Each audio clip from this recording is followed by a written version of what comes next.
Hey guys, happy Monday. Here we are coming in hot for another nightly check-in with Yana. I got my man Brody hanging with me over here, being super cute and cuddly, as he is. We'll give folks a couple of minutes to join. Hey, bud. I feel you. Hey guys, I see people starting to come on. Kirsten, Jonathan, hey you guys. Check out your dude. Being super cuddly. I think we see a dog, so that's going to go out the window. Hey. Perfect timing. How is everybody doing on this beautiful Monday? Oh, sorry. Next time I'll get my laptop so I don't start moving my phone around all over the place. I want to hear from you. How's your Monday going? What are some of the things you are grateful for? I know we always start this with some words of gratitude. Hazel! There he is. Hi.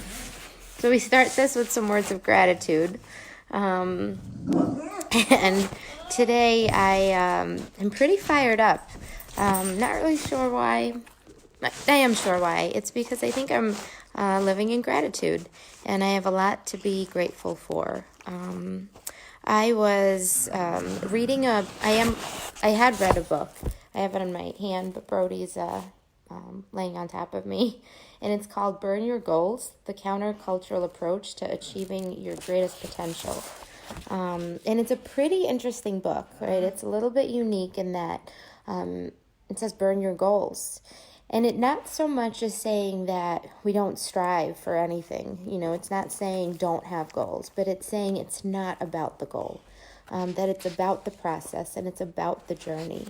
And he's got some pretty great exercises in here. Joshua Medcalf and Jamie Gilbert are the authors. And I'm just going to read a little bit about some of the examples he gives around gratitude. Let's see. Brody's laying on me, of course. Here's what you do. Today, never mind tomorrow, because tomorrow will soon be today. Write out each component of mental toughness, and before it, write, today I choose. Then write out how you will specifically apply this today. So it talks about mental toughness, right? And in some of his examples in terms of choices, he says, today I choose to give maximum effort when I write. Even though I know I will hit roadblocks and want to search things on the internet, I will fully engage in my writing for 2 hours that I have allotted. Today, I choose to treat blank better than I think this person deserves. Even though they have treated me poorly, I choose to love them. Today, I choose to be grateful that I can walk, talk, see, and hear. Even though I am not who I want to be or where I ultimately want to be, I am so grateful for the blessings that have been bestowed. Today, I choose to practice these things regardless of my circumstances. And I think that's so beautiful for so many reasons. Living in gratitude, being grateful for the simple things of being able to see and hear and touch and smell. We're not everyone's that lucky. I was listening to something yesterday, and folks were talking about just being worried about medical procedures coming up or doctor's visits or whatever it was. And I started thinking about how fortunate we are to be able to have doctors we can go to. How fortunate we are to have the health care that we do. Regardless of what you think about it, be it the best, be it not the best. But there are people out there that can't even see a doctor, that can't get care for the simplest medical conditions, right? That are dying from hunger. Like all these little things, they're not little, right? They may be things we take for granted, but they're things to be grateful for, even when we're not feeling great. For example, I injured my knee, and I'm perturbed about it. And there's things that I'm kind of limited with, and the doctors can't really do the tests they need because everything's sort of on hold. But I'm so grateful I have a doctor that follows up. I'm so grateful that I'm able to call someone and talk to them about my medical conditions, right, or my injury. And in thinking about that, taking advantage of some of these moments in our lives where we're not so focused on the end result, the end goal. Brody's like laying on my arm. I need to free it. But living in the present, living in this moment, doing our very best each and every day. And that's all we could really try to do, right? None of us are perfect. I say we're perfectly imperfect. But I know that today I'm grateful that I'm going to give it my all. I'm going to do the absolute best I can with what I have. And that's huge. That's really, really huge. When I think about our current circumstances and the things going on in the world, I actually mentioned this. Lisa brought this up at our staff meeting today. Sort of talking about acceptance, having the acceptance of the current situation as it is today. I know all too often for me, and maybe you guys could relate to this and please chime in, I've waited for that next thing, that next job, that next opportunity. Sorry, Brody keeps messing with my arm. I've waited for that next thing that's going to make me okay, right? The job, when this gets better, when that gets better, when this happens, when the quarantine or the social distancing stops. But what that does is it takes me out of this moment. It takes me out of being present and being mindful and enjoying the opportunities that I have. And it takes me to wasting a lot of time working towards a goal that, although important, it's sort of, when you get there, right, it's sort of anticlimactic in that when I achieve that goal, I'm left with this empty feeling of, great, that was wonderful, it lasts a little while, but now what? I've put all this work and all this energy into a goal that I've now achieved, which is a huge accomplishment, but I'm left with this feeling of deflation, and now what? As opposed to giving it my very best, taking part in the process, taking part in the journey, and really appreciating the moments that we have. Having Brody laying on top of me, crushing my arm, or Hazel barking her head off and making my life unmanageable. If I'm just focused on some arbitrary goal, right, then I miss these moments. And it's not to say, and from this book, I kind of took what I liked and certain things that weren't for me. And he talks about it's important to have goals. So it's not saying that, live purposelessly. Purposelessly? Someone Google it. Is that a word? Let me see. Carrie wrote, unrelated, but what she did today, worked from home. She's grateful. I'm grateful that I can stay in touch with some of my peeps have even been opening up more on the phone than she wrote, oops, there may be some words missing, but Carrie, it's good to hear you. And like those moments of those people that are opening up more, right? And you're connecting via the phone. If the focus was just on getting through the day, getting through until we're able to be together again, we miss out on those connections. We miss out on these opportunities of opening up in a whole new way.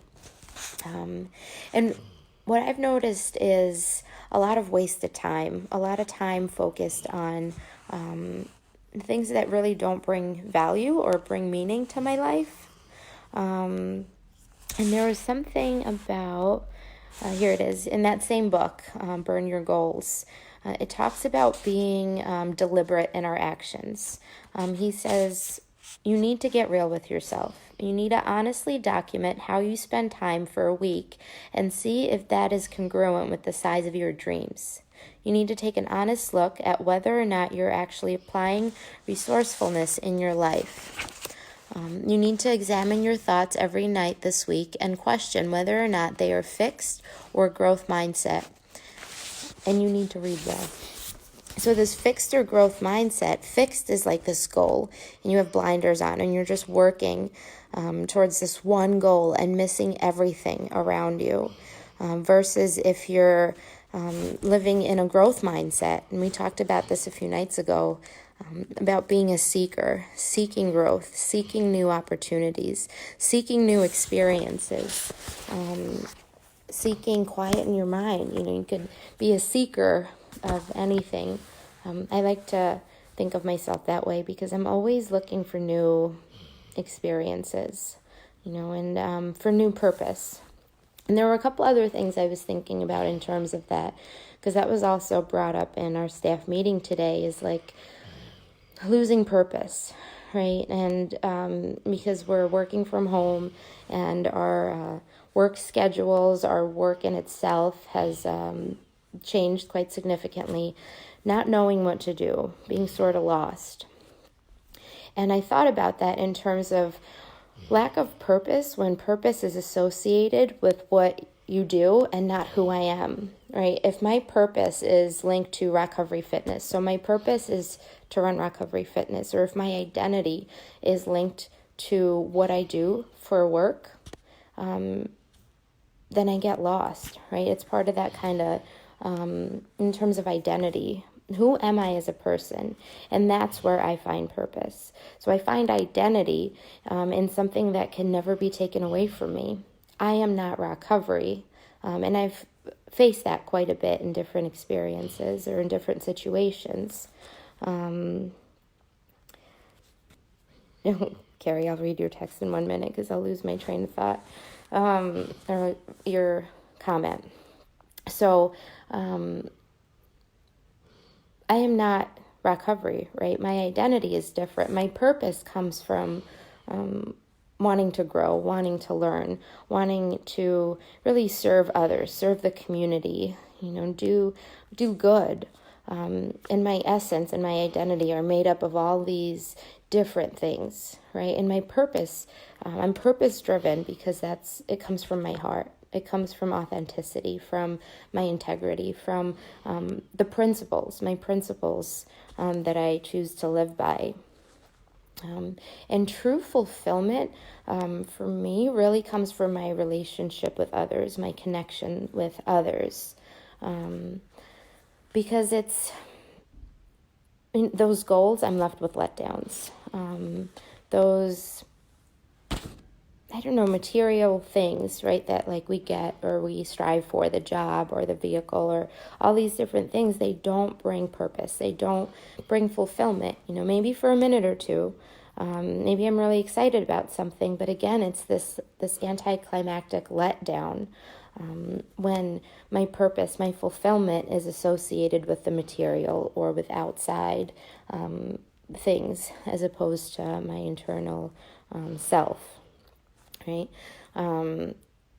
So my ask of you guys today is to write out, take some time, maybe take it into meditation, into some quiet time, and write out the principles you want to live by.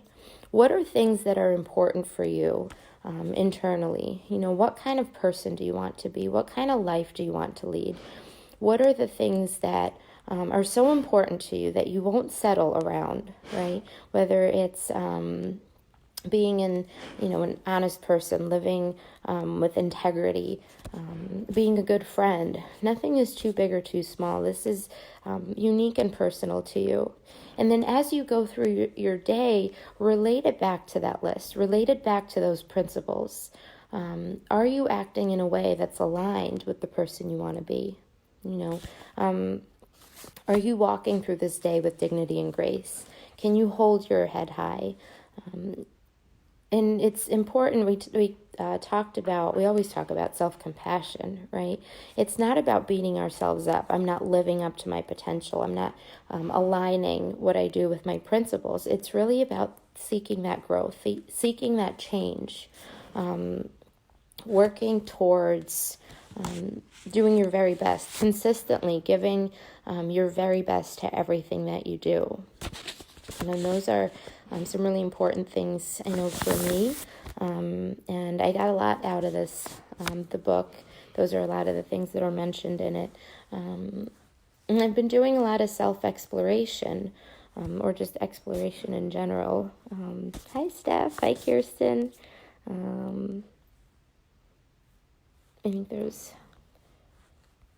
I think you wanted to say more, Kirsten. There may be another comment coming. During this time, I'm learning how deep my...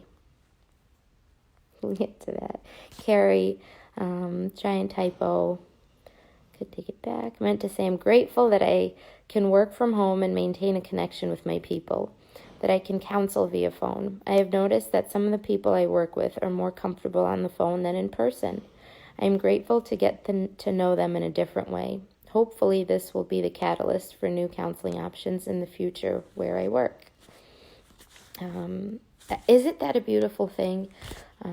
This new virtual world of connection. Not that it takes away from the importance of personal connection, live, face-to-face connection per se, but this gives us an opportunity to find these new ways to connect.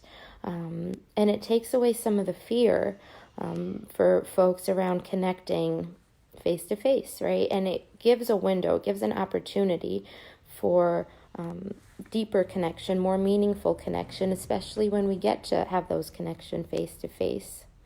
And Kirsten, okay, I'm learning how deep my purpose actually goes. I definitely thought it was just my job, my requirements for a long time. And isn't that the truth? For a long time, people would ask me, who are you or what do you do? And instead of saying like, I am passionate about outdoors, I'm a hiker, I'm an athlete, I'm all these different things, I would say I'm a social worker, right? When I lost my job, when I was in active addiction, I lost my job, I lost my purpose, or this idea of the purpose I thought I had, right? When I entered recovery, I wasn't working, so I felt like I had no purpose. But purpose is really driven by our internal needs, by who we are. See Stephanie. Hi, Steph. Thank you for talking about purpose with the connection to ROCfit and you. I struggle with this myself, and I'm learning how to allow myself to be more than that, if that makes sense. It totally makes sense. Absolutely makes sense. A lot of times people don't know my name. They call me the ROCovery girl, and that's hard. That's kind of painful because I know they don't see me. I know, and I've allowed my identity to sort of enmesh with ROCovery, and I'm really getting this opportunity as of late. And especially now with having some time to kind of sit, to think about who I really am, right? I get called Needle Girl. Isn't that the wildest thing? Let me talk more offline about that because I'll go on a rant. Bring it back. We're not what we do. We are what's in our heart. We are what's in our very essence. The connections we have, the principles that we choose to follow. My life looks very different than it did over 6-7 years ago when I was in active addiction, right? The principles I followed were very different than the principles I follow today. And today it's all about giving it my all, doing my very best in every situation, and not beating myself up if I, Monday morning quarterback. Later on, I think about how I could have handled the situation differently. There's always different ways to handle the situation, and it's easy to look at it after. But I give my very best, and I let people know when they say the ROCovery girl, I let them know my name is Yana. I am not ROCovery. I'm not ROCovery, right? ROCovery is a part of me. It's my baby. It's something that definitely brings me fulfillment, but it's not the only thing in my life. We're so complex, and there's so many pieces that make up who we are as people, and it's about tapping into those pieces, tapping into our inner essence. Kara, I get called mommy about 457 times a day. That may be a little different. Yeah, but there are just so many pieces to who we are and to our purpose. And I think being called mommy is such a gift. I don't have kids, but Stephanie, I bet you could relate. Being called mommy and looked at as this, holier, like, superhuman person, that's a part of our purpose, right? That's fulfillment. That's inner joy and peace and just so many beautiful things. And when, I know you're making a joke, it was a funny one, I liked it. Those are really the gifts of recovery, the gifts of being present, and that brings purpose into our lives. The relationships we have with other people, the beauty that's all around us. So really think about that, kind of digest it. Make out that list. Make a list of the principles you want to live by, your kind of ideal.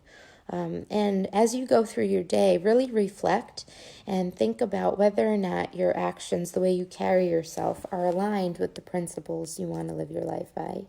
And if not, you can evaluate, right? You can seek to live differently. You can seek new experiences and continue to grow, continue to get stronger, continue to pursue your dreams, right? Live your passion.